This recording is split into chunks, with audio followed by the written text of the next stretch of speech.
Well, our first storm of the season here in Northeast Florida is on its way.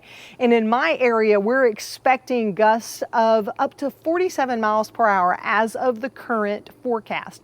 That can always change, but when you have a garden the size of mine, I can't wait until the last minute to figure out what the storm's gonna do to start getting ready. So in this video, I'm gonna walk around the garden and take a look at the things that need to be prepped or taken care of so that we can get through the storm easy peasy lemon squeezy. Now, the first place we're gonna have to start is by pulling this pop tent down. That can't stay up here in those 50-mile-an-hour gusts. And of course, that's not necessarily garden related, but it is a task that I need to do. One of the things that worries me a little is the fact that we just had these dragon fruit flower. We've got one on each side, and I've just secured them out on blocks. And so I have to decide if I want to pull them back against the house or if I'm simply going to take some type of rope and take the trellis and tie it down through the blocks to give it even additional anchoring right there. So that's a decision that I have to make in regards to the dragon fruit. And then further down here, we have the green stalk. And that green stalk is standing out on the edge there, and that could easily blow over in even lower winds. So that's probably just gonna get rolled back over to the backside of the patio, and we'll move some furniture around it. In my nursery areas here, I have potted plants here, I've got some here and over there. I think all of those will get stacked together and probably put up against the house, or I may gather them all because I have more nursery area over here and make myself a little block zone here. I've started moving some of the dragon fruit here, maybe make myself a little block area here so they're all held together or up underneath here just to keep the wind from blowing them over and whipping them around. And the big taller ones like this, I may even set them on the other side so they're directly against the fence and reduce the chance of them getting broken. Oh, look at you with your beautiful blue wings. Hi, hi, oh wow, what a beauty, what a beauty. Same thing for the little seedlings there. Back behind the shed, there's nothing here that I need to worry about securing. These barrels are empty, but I'm not really worried that they're gonna go anywhere. I may lay them flat just for good measure, but other than that, nothing to do back there. These are probably fine here, but I do have a bunch of stuff on Orchard Row back here, and some of this stuff is smaller, so it's not too bad. But this will get whipped around, and some of these trees will get whipped around.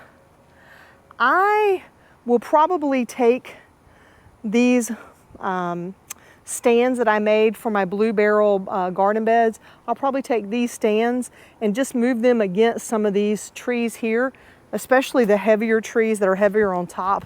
These trees that don't have a whole lot going on, I'm not too worried about them. But for this one here, I know that it has tilted over many times before, and so we'll make sure we get that one set up. The plants inside this garden bed are really pretty low growing, and I'm not worried about them blowing around, so nothing to worry about there. I do have decor out in the meadow, and so typically I'll come and take all of these glass jars down because I don't want to take a chance of them blowing off and breaking. Not because they are expensive, but I don't want glass all over the meadow.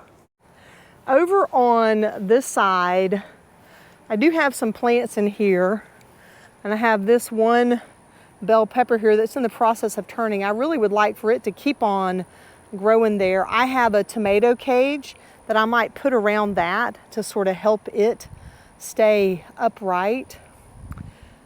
This is already attached to this trellis. That's probably okay. I'm not worried about this trellis. The wind's gonna blow through it.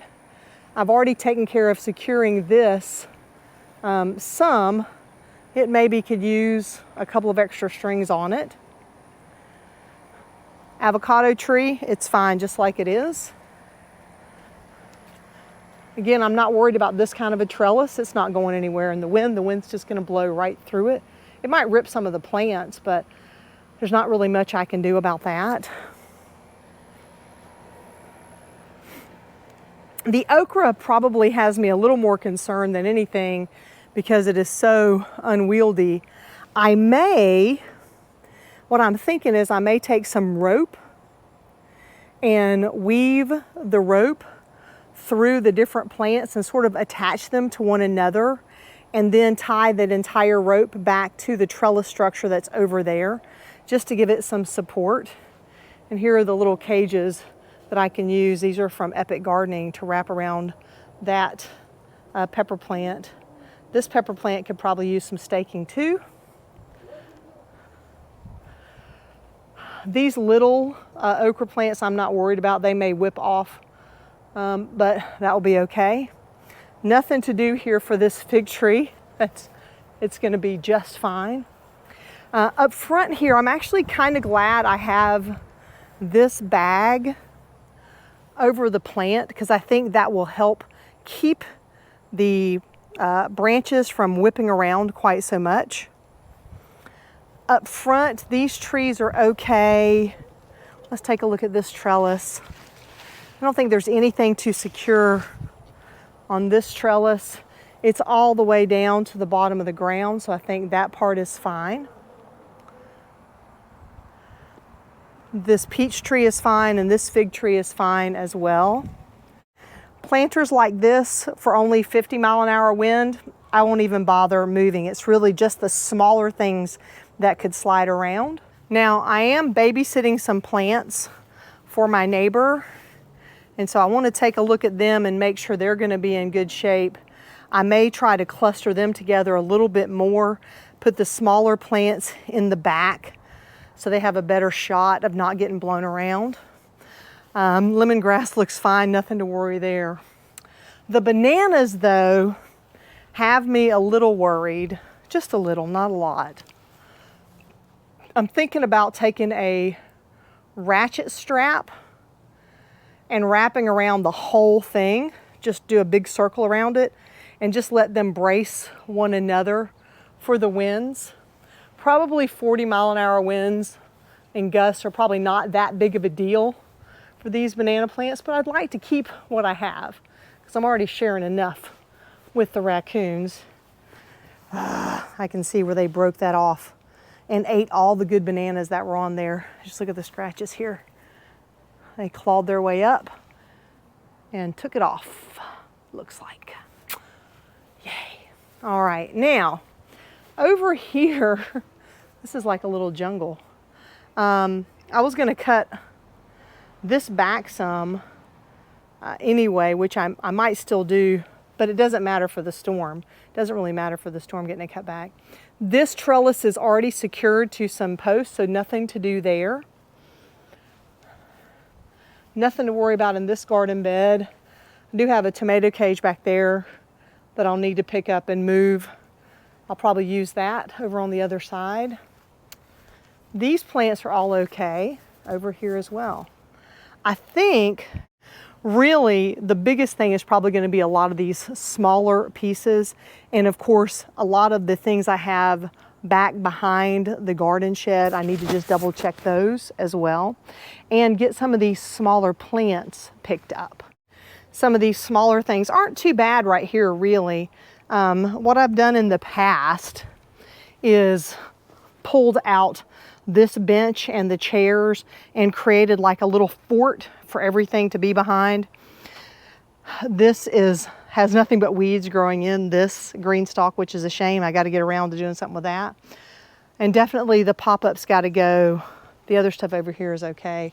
These garden beds are okay. So interestingly enough, not quite as much to do as last time, because last time all of my trees were not planted in the garden bed, and so they needed securing, and there was just a bunch of stuff everywhere. It's kind of weird. It feels weird to think that it probably won't be too difficult to get ready for this storm, so that we're ready on Sunday and not too difficult to get unready once it's over. So I'm kind of glad about that. A couple of years ago, I did a full series on how I prep my garden for hurricanes, and you can check that playlist out right over here.